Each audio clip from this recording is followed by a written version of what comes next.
যুক্তরাজ্যের লন্ডনের white chapel স্টেশনের সাইনবোর্ড লেখা হয়েছে ইংরেজি ও বাংলা এই দুই ভাষায়। এর বিরোধিতা করে শুধু ইংরেজিতে লেখার দাবি জানিয়েছেন এক ব্রিটিশ পার্লামেন্ট সদস্য, আর তাকে সমর্থন জানিয়েছেন প্রযুক্তি ধনকুবের ইলন মাস্ক।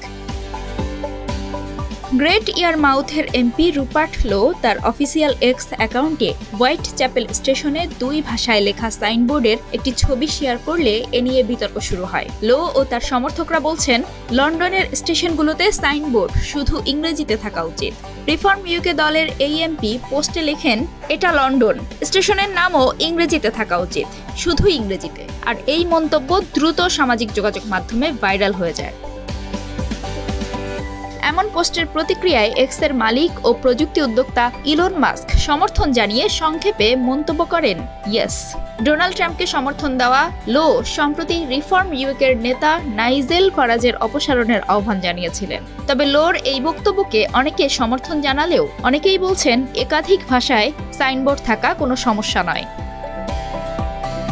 পূর্ব লন্ডনের বাংলাদেশি কমিউনিটির অবদানের স্বীকৃতিস্বরূপ 2022 সালে হোয়াইট চ্যাপেল টিউব স্টেশনে বাংলা সাইনবোর্ড স্থাপন করা হয়। এই দ্বিভাষিক সাইনবোর্ডের অর্থায়ন করেছে Tower Hamlets council. White Chapel এলাকায় যুক্তরাজ্যের বৃহত্তম বাংলাদেশি কমিউনিটির বসবাস।